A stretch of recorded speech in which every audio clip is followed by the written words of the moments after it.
Science. The title of this speech is 1945, A New Hope for Korea.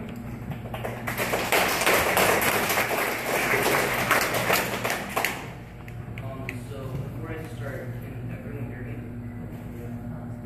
Okay.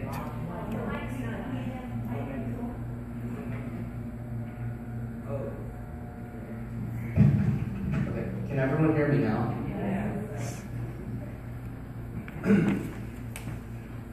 1945, A New Hope for Korea. In Korea, the year 1945 was in some ways much like the year 1944 and the year before it. People continued to eat corn, millet, and barley instead of rice, all doled out in national rationing. The more fortunate ones were able to eat horse and whale meat, also handed out in meager rations. But the year 1945 was also unlike any other in Korea. The defeat of Japan by the United States in August 1945 and the resulting end of World War II set off a chain of events that had both uplifting and tragic consequences for the Korean Peninsula.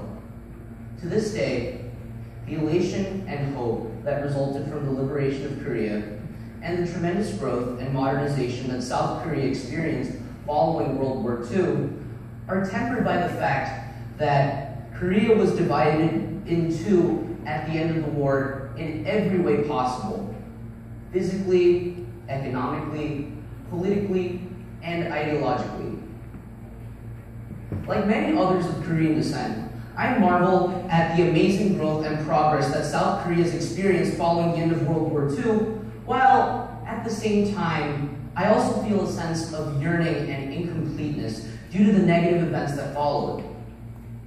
The year 1945 brought with it the promise of a new hope for Korea, a hope which was partially realized and partially unfulfilled. In 1945, Seoul was half empty, with schools closed and families ordered to flee to the countryside. The Japanese took metal guards from windows and doors, kitchen utensils, metal bowls, spoons, and chopsticks in the name of grand sacrifice for the imperial war effort that turned these items into anti-aircraft guns, torpedoes, and other military arsenals in a final stand for desperation. The fortification of Seoul intensified, with new gun batteries erected and emergency drills of preparedness enforced to defend against American B-29 attacks.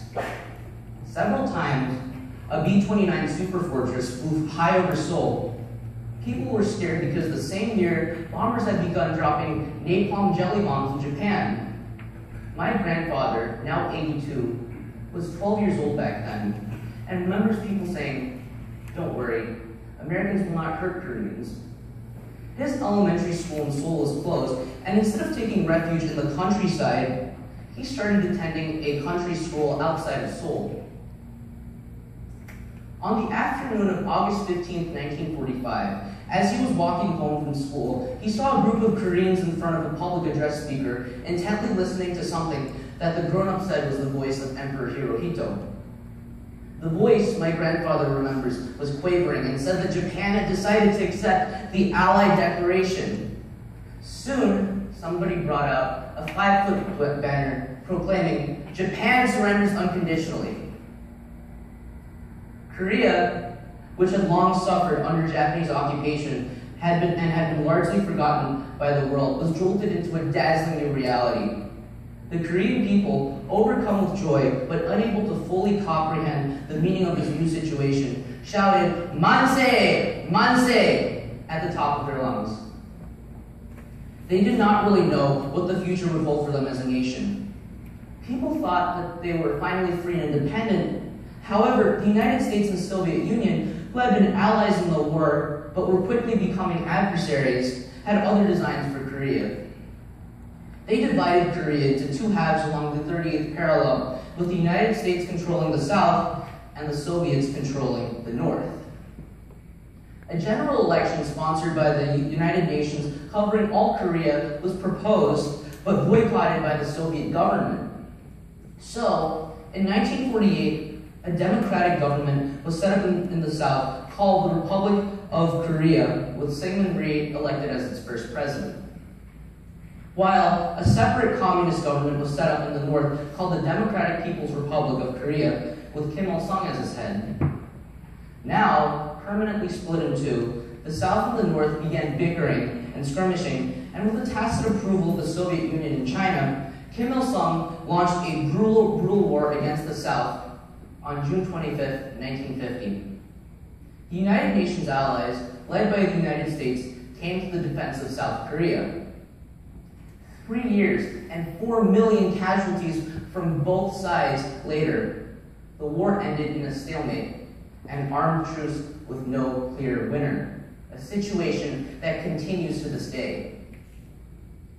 Like many others of Korean heritage, I feel bittersweet about the events that resulted from the liberation of Korea in 1945. While the liberation set the stage for the unprecedented growth of South Korea into a major economic force in the world, commonly referred to as the miracle on the Han River, it also occurred in a context in which Korea was not truly emancipated, but instead treated as another space in the global chessboard that was being carved up into spheres of influence controlled by either the United States or the Soviet Union. The division of Korea resulted in the permanent separation of many families, and the ensuing Korean War devastated the country and took its toll on millions of casualties.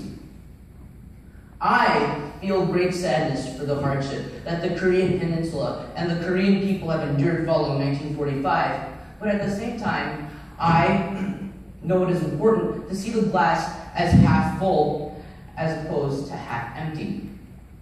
The liberation of Korea has had tremendous benefits for the South, and I remain hopeful that someday the two Koreans and the Korean people can be reunited the same way West Germany and East Germany was reunited in 1990.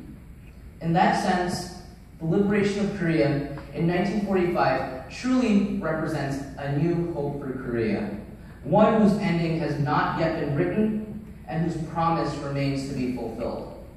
That concludes my speech. Thank you very much.